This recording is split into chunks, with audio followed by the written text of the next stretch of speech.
Hi guys, sorry to interrupt your viewing, but please subscribe to the channel and like this video. Thank you. Imagine waking up one day to find out the trust fund your dad worked his whole life to leave you is gone. Not stolen by some stranger, but spent by your own mom to help her stepson start a business. Now, as if that isn't bad enough, they have the audacity to ask me to invest in it. It all started on an ordinary Tuesday morning. I was sipping my coffee and absent-mindedly scrolling through my emails when I remembered I needed to check something with my trust fund. It was routine, something I'd done countless times before, just making sure everything was in order. But when I logged into the account, my heart sank. The balance, which should have shown enough money to cover my college tuition, emergencies, and even a decent down payment on a house someday, was gone. Completely gone. Instead of seeing the familiar number that had been my safety net for years, I was staring at a big fat zero. At first, I thought it had to be a mistake.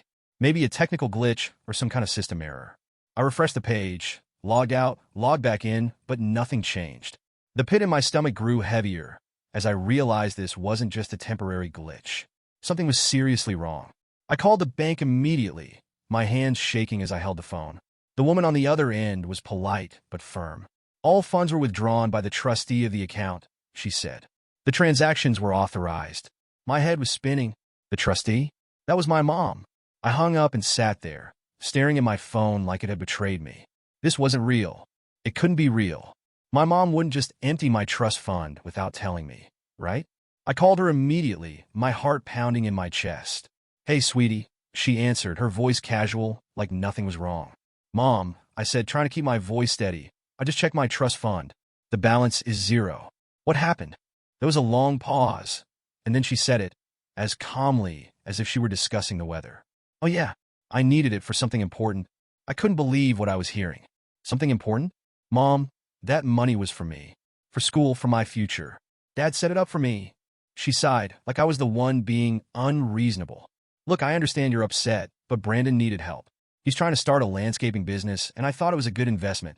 I felt like the ground had been pulled out from under me. Brandon? My stepbrother, who I barely knew. The guy who had spent most of his 20s bouncing from one failed project to another? "Are you serious right now?" I asked, my voice rising. "You took my money, Dad's money, for Brandon? Without even asking me?" "Calm down," she said, her tone clipped. "It's not like I stole it. I'm the trustee, and I decided this was the best use of the funds." The best use of the funds? I couldn't even process what she was saying. My dad had worked his whole life to make sure I'd have that money. He'd set up the trust before he passed away, knowing it would be my safety net. And now it was gone, just like that, because my mom decided Brandon deserved it more. "Do you even understand what you've done?" I said, my voice shaking. This was Dad's legacy for me. Not for Brandon. Not for a business that might not even last a year. Her response made my blood boil. "Don't be so dramatic. Brandon is family now, and we need to support each other. Besides, it's not like you were using the money right now." I couldn't listen anymore. I hung up the phone and just sat there, staring at the wall. My mind was racing, trying to make sense of it all. How could she do this? How could she take something that was meant for me and just give it away without even telling me? That night, I couldn't sleep. Every time I closed my eyes, I saw my dad's face, heard his voice telling me how much he loved me, how he wanted me to have a secure future. And now, because of my mom's decision, all of that was gone. But the more I thought about it, the angrier I got. This wasn't just about the money, it was about trust, about respect. My mom had made a choice that showed me exactly where I stood in her priorities. And Brandon? He didn't even bother to reach out, to thank me or explain. It was like I didn't exist. I knew one thing for sure. This wasn't over. Not by a long shot. After the initial shock of discovering my trust fund had been emptied, I held onto a sliver of hope that my mom might come to her senses and at least apologize. Surely, she'd realize how unfair this was. But when I confronted her the next day, she didn't even try to hide her decision. "I don't know why you're so upset," she said, her tone dismissive. "Brandon is family, and I wanted to help him. He's got so much potential, and he just needed someone to believe in him." The way she said it, you'd think she'd just done something noble, not completely betrayed me. I was stunned. "Mom, you're acting like Brandon is your son.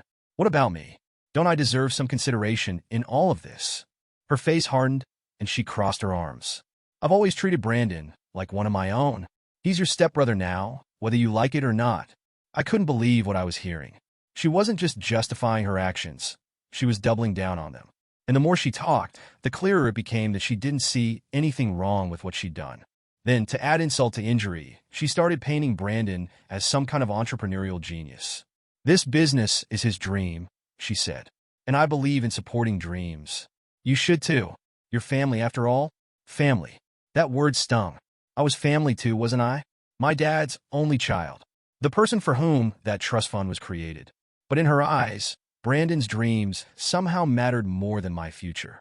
What really got under my skin, though, was Brandon's complete lack of gratitude. He didn't call. He didn't text. He didn't even acknowledge what had happened. For someone who had just received a life-changing sum of money, he was oddly silent.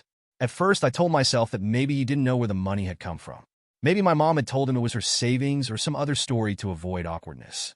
But that illusion shattered when a family friend accidentally let something slip. "Oh, yeah, Brandon's landscaping business looks great," they said casually during a conversation. "He's been working on it for about 6 months now. You should be proud of him." I froze. 6 months? I asked, trying to keep my voice steady. "Yeah," they replied. "Didn't he tell you? Your mom said he was using the trust fund to get it started. It's a real family effort." Family effort. I nearly laughed out loud at the absurdity of it. Not only had my mom taken my money, but they'd also been keeping this secret for half a year.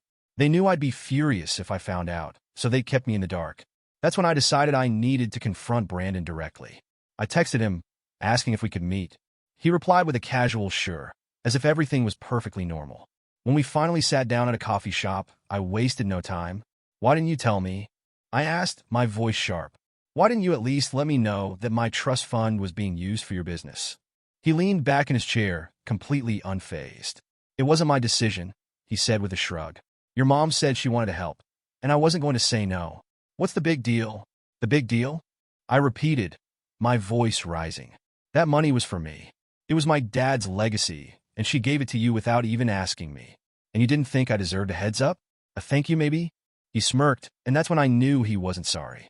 "Look, it's not like I forced her to do it. She made the call. You should talk to her, not me." His smugness was infuriating. He acted like he was entitled to that money, like I was the unreasonable one for being upset. "Do you even care that this was meant for my future?" I asked, my voice shaking. He rolled his eyes. "Look, I'm not here to argue with you. It's done. The money's gone. And honestly, it's for the best. This business is going to take off, and when it does, you'll see it was worth it." I stared at him, dumbfounded. He really thought he was doing me a favor. That conversation left me angrier than ever. It wasn't just the money, it was the sheer lack of respect. My mom and Brandon had made decisions about my life without consulting me, and now they were acting like I was the problem for being upset. That night, I replayed the conversation in my head over and over. Every time I thought about Brandon's smug attitude, my blood boiled. How could someone be so ungrateful, so self-centered? I realized then that this wasn't just a mistake. This was a betrayal, plain and simple. My mom had chosen Brandon over me, and he didn't even have the decency to pretend he cared. For the first time, I started to wonder if I could ever trust my mom again. She'd crossed the line, and I wasn't sure if there was any coming back from it. 2 weeks passed after the confrontation with Brandon, but the sting of betrayal hadn't faded. If anything, it grew worse the more I thought about it. Every time I replayed the conversations with my mom and Brandon, I felt the anger bubble up again. But just when I thought things couldn't possibly get more insulting, my mom decided to take it to a whole new level. It started with a dinner invitation. She called me out of the blue one afternoon, her tone overly cheerful, like nothing had ever happened.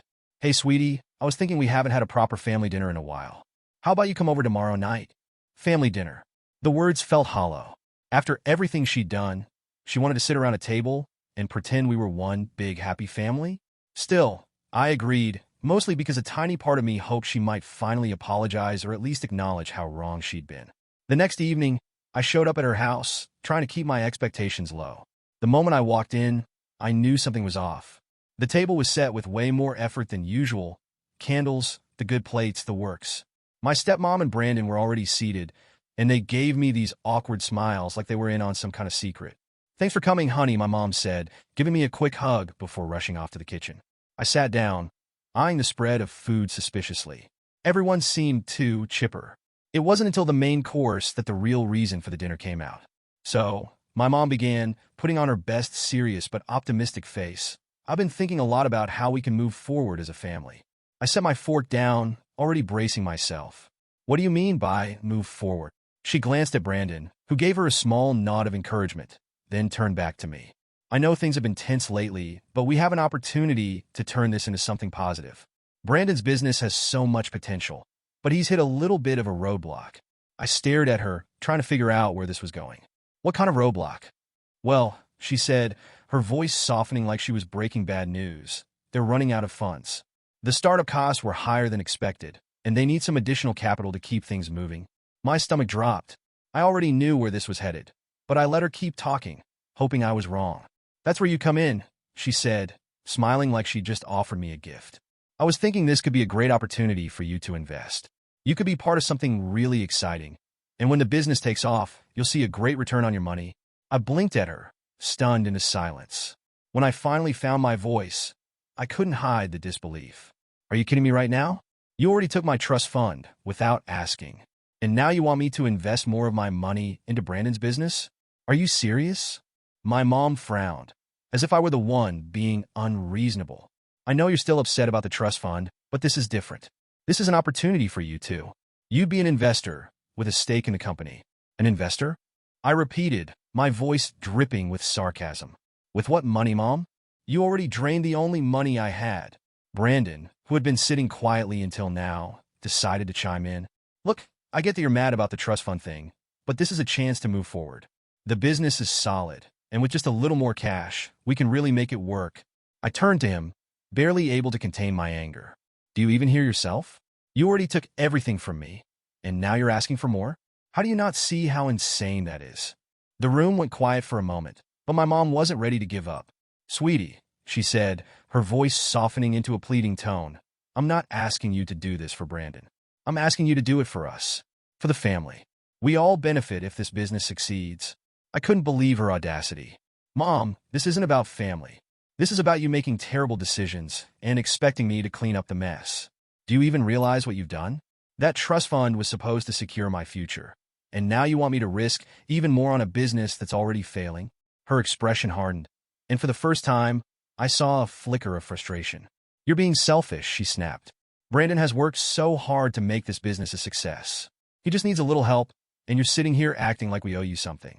Sometimes, family means making sacrifices. That was the final straw. I pushed my chair back and stood up, my hands shaking. You're right, Mom. Family does mean making sacrifices. And I've already made mine because you took it from me. Don't expect me to make another one just because you feel guilty for screwing me over. I left the house without even finishing my meal. As I drove home, the weight of what had just happened hit me like a ton of bricks. My mom wasn't going to apologize. She wasn't going to take responsibility for what she'd done. Instead, she was going to keep doubling down, dragging me further into this mess if I let her. For the first time, I realized this wasn't just about money anymore. It was about boundaries, about standing up for myself and refusing to let them walk all over me. But I also knew this wasn't the end of it. If they were desperate enough to ask me for more money, things had to be worse than they were letting on.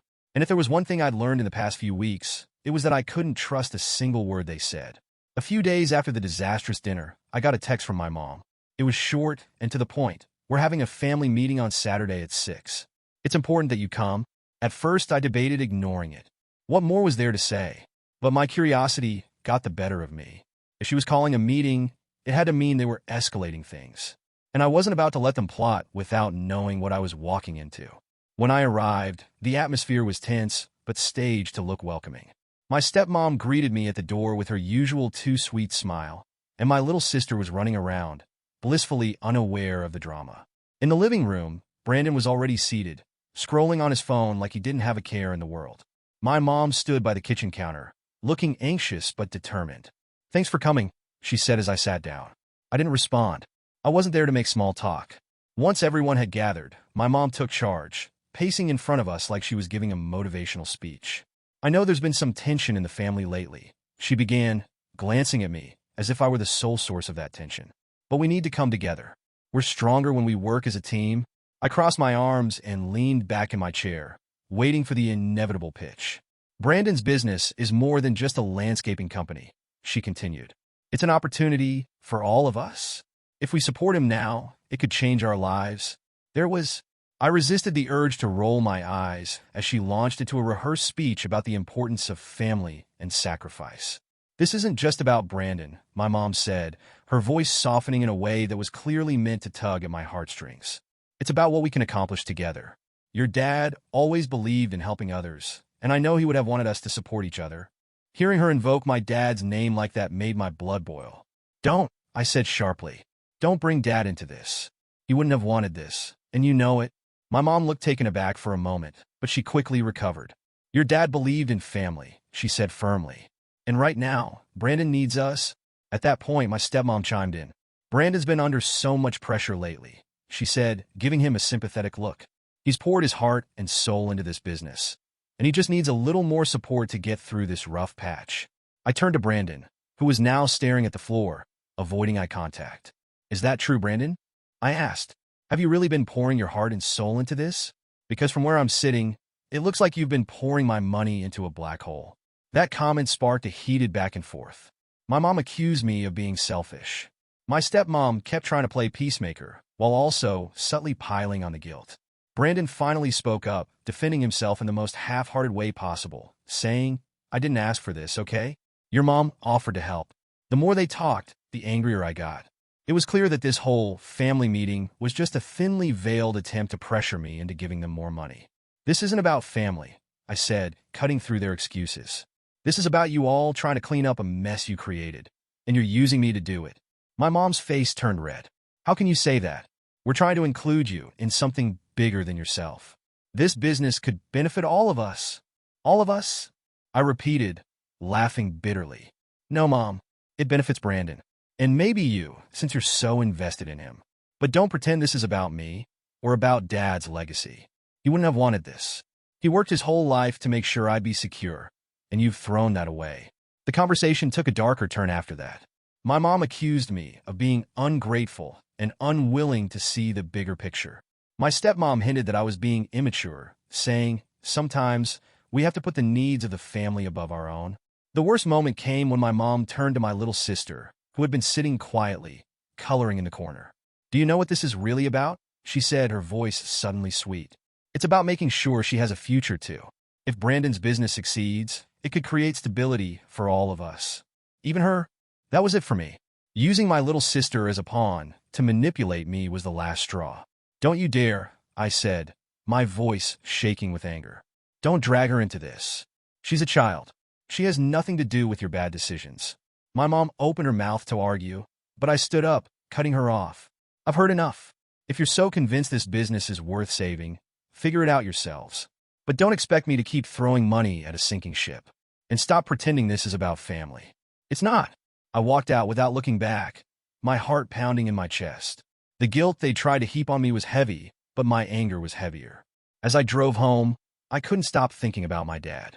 He had always been the rock of our family, the one who kept things steady and fair. If he were still here, none of this would have happened.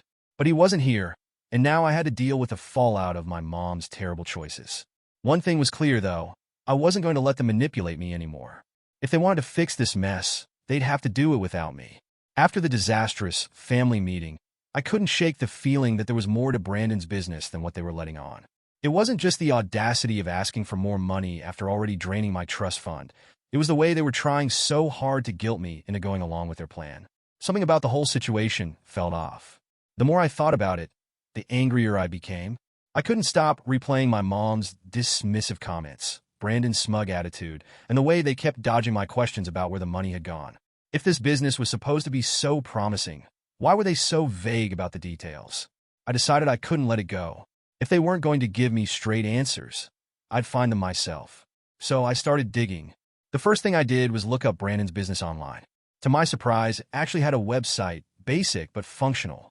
It advertised landscaping services, complete with photos of neatly trimmed lawns and flower beds.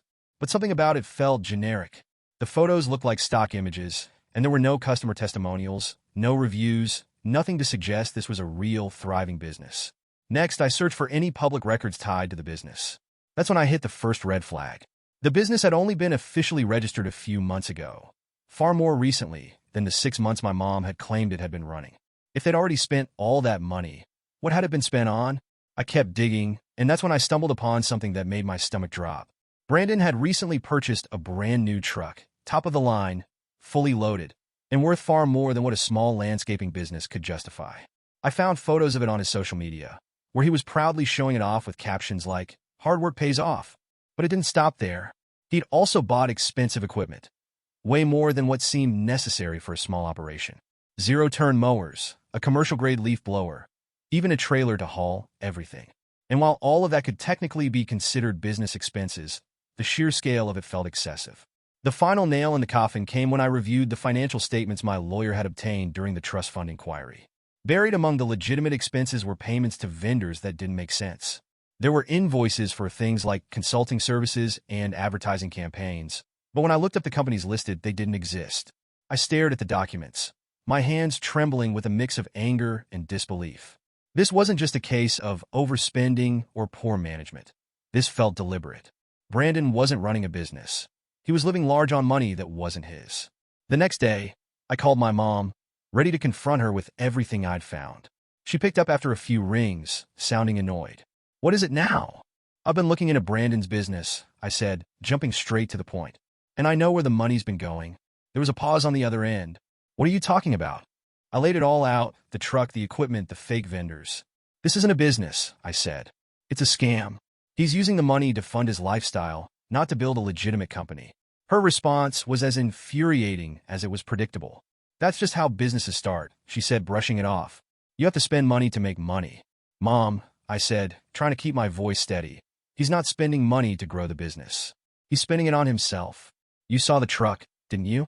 You've seen the equipment. How can you possibly defend this?" She sighed, clearly irritated. "He needs that equipment to do his job. And as for the truck, he said it was a necessary expense to transport everything." I couldn't believe she was still defending him. Even if that's true, what about the fake vendors?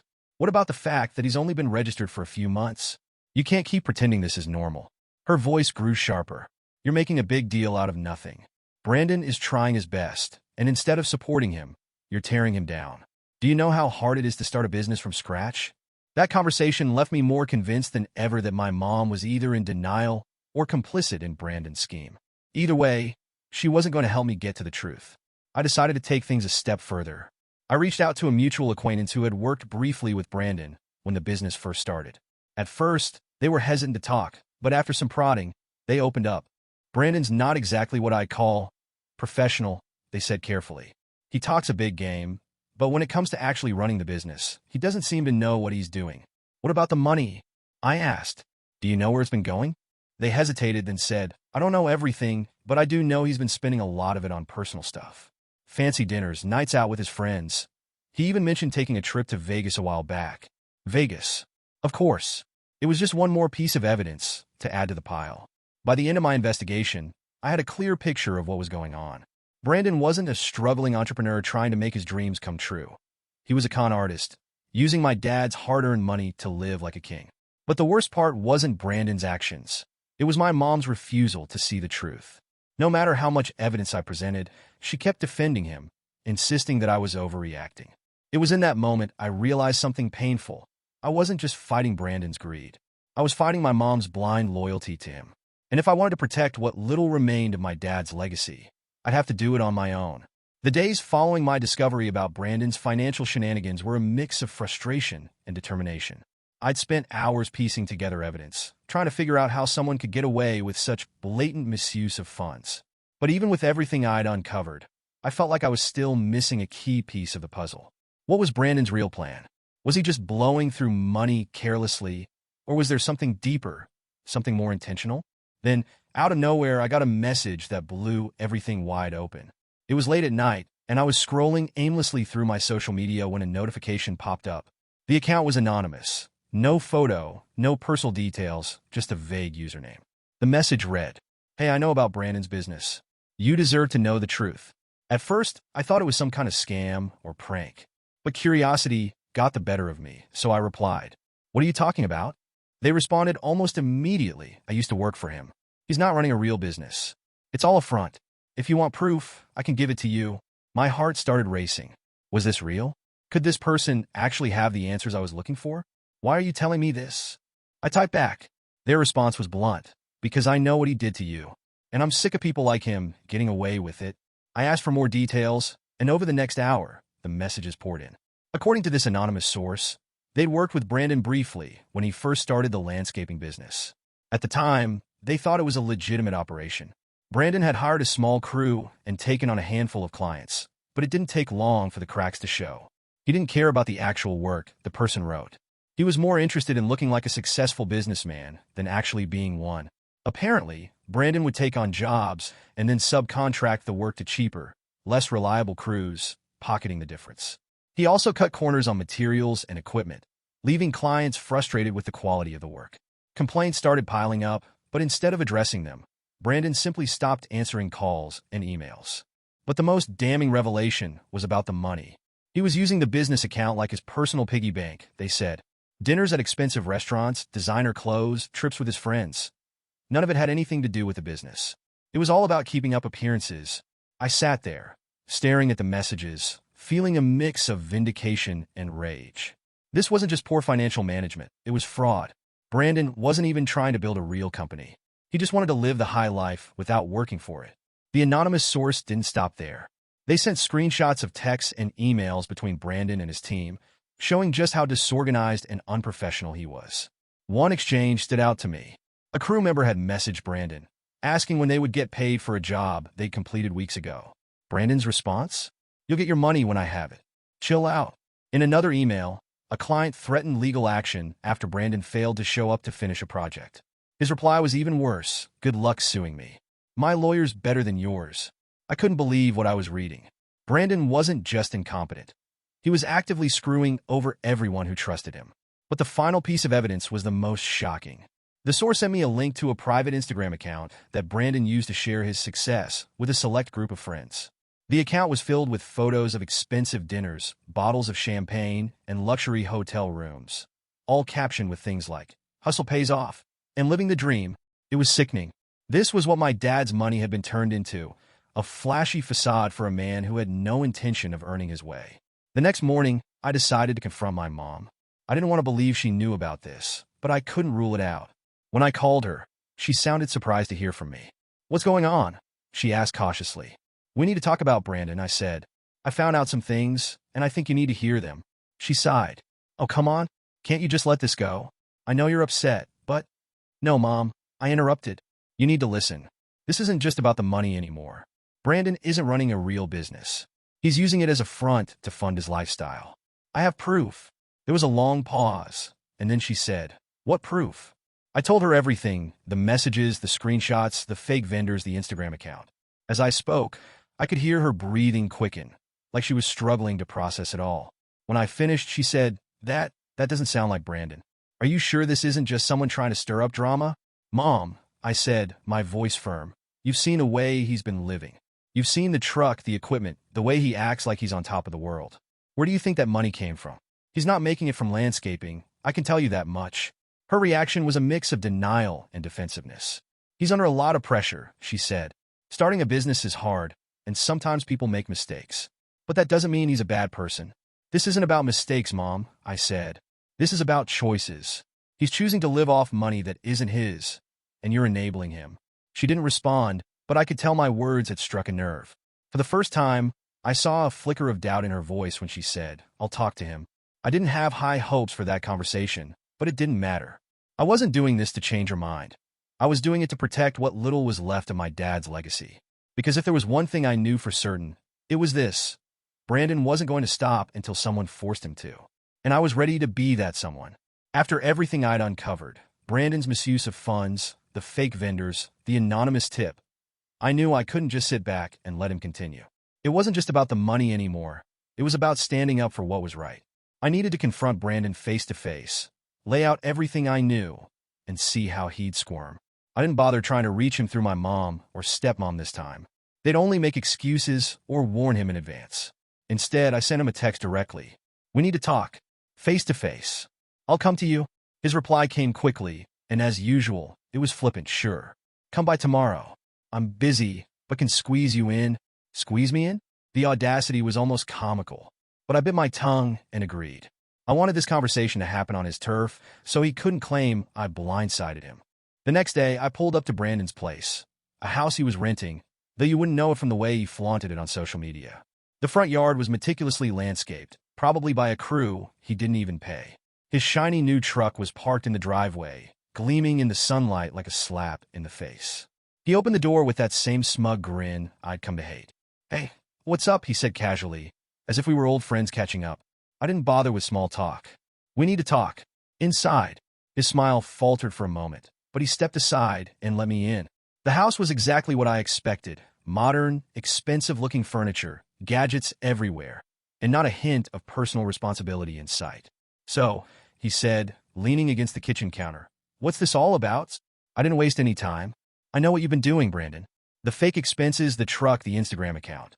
I even got a message from someone who used to work for you, telling me how you're running your business." For the first time, I saw his confidence waver. He shifted uncomfortably and crossed his arms, a clear sign that I'd struck a nerve. "I don't know what you're talking about," he said, his tone defensive. "Oh, come on," I snapped, pulling out my phone and opening the screenshots I'd saved. I held it up for him to see. "This is your Instagram account, right? The one where you're bragging about trips to Vegas and dinners that cost more than some people's rent?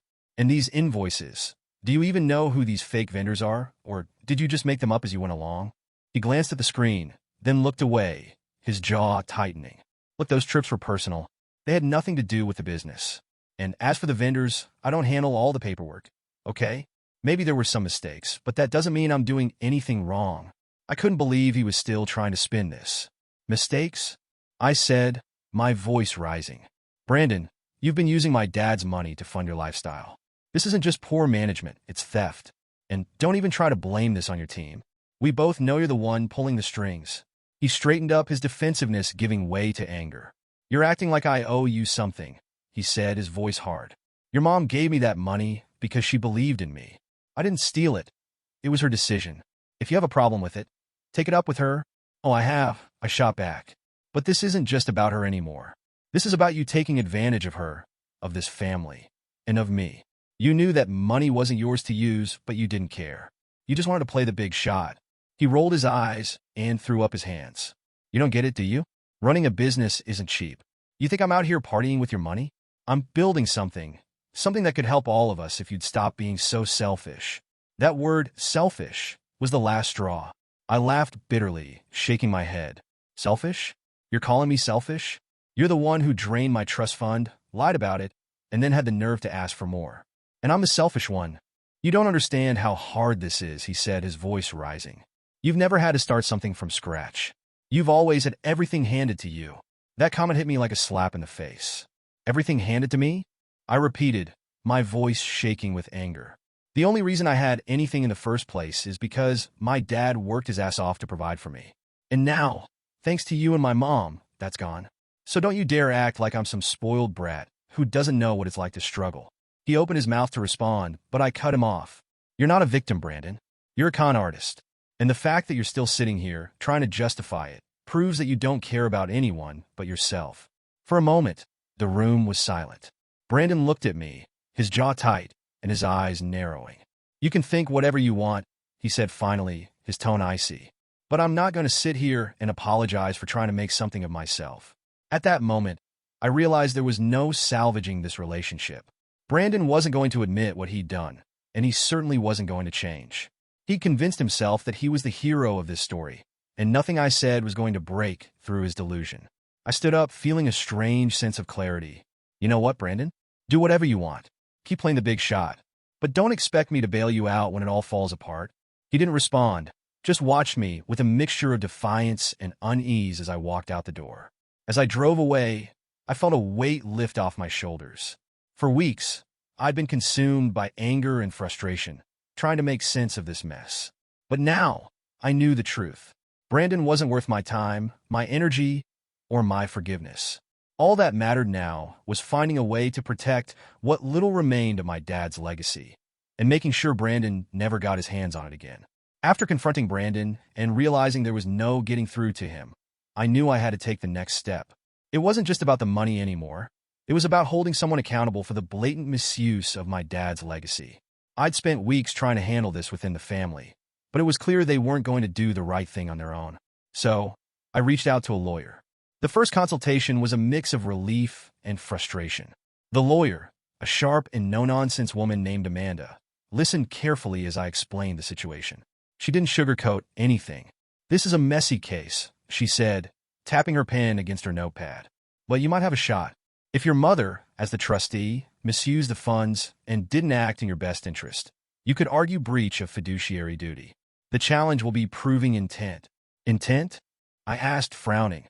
"She may claim she genuinely believed using the money for Brandon's business was a good investment," Amanda explained. "But if we can show it was reckless or not in line with the terms of the trust, that's where we have leverage." I left the office with a mix of hope and dread. It felt good to finally have someone in my corner, but the idea of taking legal action against my own mother was gut-wrenching. Still, I knew I had no choice. When my mom found out about the legal consultation, it was like lighting a match in a room full of gasoline. She called me the same night, her voice trembling with rage. "Are you seriously thinking about suing me?" she demanded. "Do you have any idea what that would do to this family?" I took a deep breath, trying to stay calm. "Mom, you left me no choice. You drained my trust fund without asking, gave it to Brandon, and now it's gone. I need to protect what's left, if there's anything left at all." Her voice turned sharp. "This is your brother you're talking about. He's trying to build something for himself, and you're just tearing him down because you're bitter. Do you know what this could do to him?" I couldn't believe what I was hearing. What it could do to him. "Mom, what about me? That money was supposed to be my future, and you didn't even ask me before giving it away. How do you not see how wrong that is?" "You're being selfish," she snapped. "This isn't just about you. This is about the family. Your dad would have wanted us to support each other." There it was again, her using my dad as a shield to justify her actions. It was infuriating. "Don't you dare bring Dad into this," I said, my voice shaking. "He set up that trust for me, not for Brandon, not for anyone else. You've completely betrayed his wishes, and you can't keep pretending this is what he would have wanted." The argument spiraled from there. She accused me of tearing the family apart, of being ungrateful, of not understanding what it meant to make sacrifices for the greater good. But the more she talked, the more I realized she was deflecting. Deep down, she had to know what she'd done was wrong. She just didn't want to admit it. "You've always had everything handed to you," she said at one point, her voice dripping with bitterness. "Do you even realize how lucky you are? Your dad left you a trust fund. Not everyone gets that kind of privilege." That comment hit me hard, but not in the way she intended. "Do you hear yourself right now?" I said, my voice low and steady. "You're acting like I didn't deserve that money, like it wasn't my dad's way of making sure I'd be okay after he was gone. And you took that away from me. How is that fair?" Her silence was deafening. A few days later, things escalated even further. My stepmom called me, trying to play the mediator. "Listen," she said in her sweetest voice, "I know this has all been really hard on you. But do you really think going to court is the answer?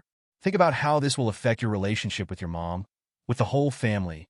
I couldn't hold back my frustration. "What relationship?" "She made her choice when she gave my money to Brandon. She chose him over me." "That's not fair," she said, her tone turning sharp. "Your mom loves you. She just what?" I interrupted. Made a mistake? Got caught up in a moment? This wasn't some small error. This was my future, and she threw it away like it didn't matter. The conversation ended with her pleading with me to reconsider, but my mind was made up. I wasn't going to back down, no matter how much guilt they try to pile on me. Amanda, my lawyer, started gathering evidence. We reviewed the trust's original terms, which clearly stated that the funds were to be used for my benefit only. She also looked into the financial documents I'd obtained, highlighting the excessive and questionable expenses Brandon had racked up. "This is good," she said during one of our meetings. "It shows a pattern of reckless spending and mismanagement. If we can prove your mom knew about this and allowed it to happen, that strengthens our case." But even with the evidence, Amanda warned me that this wouldn't be an easy fight. "Family cases like this get messy," she said. "Be prepared for pushback. They'll try to paint you as the bad guy." She wasn't wrong. My mom started spreading her own version of events to extended family, painting me as greedy and ungrateful. I got calls and messages from aunts, uncles, and cousins, all telling me to drop the case for the sake of family harmony. "It's not worth it," one cousin said. "Do you really want to destroy your relationship with your mom over money?" But it wasn't just about the money anymore. It was about standing up for myself, for my dad's memory, and for the principle that what my mom and Brandon had done wasn't okay. As the legal process moved forward, I felt a mix of emotions: anxiety about the outcome, anger at my mom and Brandon, and a deep sadness for the family I thought I had. But through it all, one thought kept me going. I was done being the doormat. For too long, I'd let them guilt and manipulate me. Now I was finally taking control. And no matter how messy things got, I knew I was doing the right thing. Word travels fast in families, especially when there's drama involved. It didn't take long for my extended family to catch wind of the legal battle I'd initiated against my mom. And just like that, the family became a battlefield, with people taking sides as though it were a reality TV show. I started getting calls and messages from relatives I hadn't heard from in months, some expressing support, others accusing me of being selfish. My aunt on my dad's side was one of the first to reach out, and she didn't mince words. "I can't believe your mom would do something like this," she said over the phone. "Your dad would be rolling in his grave if he knew what she'd done. You're doing the right thing. And if you need anything, legal help, money for the lawyer, anything, just let me know." Her support felt like a lifeline. She'd always been one of the few family members who truly understood the bond one had with my dad, and hearing her validate my actions gave me the strength to keep going. But not everyone saw it that way. My uncle on my mom's side was one of the loudest critics. He called me up one evening, his voice dripping with condescension. "I heard about this nonsense you're pulling," he said. "Suing your own mother? Over money? Do you even hear yourself?" "It's not just money," I snapped. "It's about trust. It's about what my dad wanted for me, and she completely ignored that." "She's your mother," he said, emphasizing the word like it was supposed to mean something. "Sometimes parents make tough decisions for the good of the family. You think you're the only one who's ever had to sacrifice." "She didn't sacrifice anything," I shot back. "She gave away my future for Brandon's pipe dream. That's not a tough decision. That's betrayal." He hung up on me after a few more heated exchanges, and I didn't hear from him again. The fallout didn't stop there. Family events became minefields of tension and awkwardness. My cousin had a birthday party not long after the lawsuit became public knowledge, and walking into that room felt like stepping into a war zone. Some people greeted me warmly, offering quiet words of encouragement. Others avoided me entirely, their whispers following me around the room like a cloud. At one point, my mom's sister pulled me aside, her face tight with disapproval. "Do you really think this is what your dad would have wanted?" she asked, her tone sharp. I looked her dead in the eye. No, he wouldn't have wanted any of this. But he also wouldn't have wanted his money to be used like this. And if he were here, this wouldn't have happened in the first place. She didn't have a response to that, and I walked away feeling both vindicated and exhausted. Meanwhile, Brandon's so-called business was crumbling. With no new cash injections and a reputation that was quickly tanking, he couldn't keep it afloat. Clients stopped hiring him after hearing about the legal issues, and word spread that he wasn't paying his workers on time, or at all. Eventually, the business officially shut down. One of my cousins, who had initially been on the fence about the whole situation, sent me a screenshot of Brandon's social media post announcing the closure. In true Brandon fashion, he blamed everyone but himself.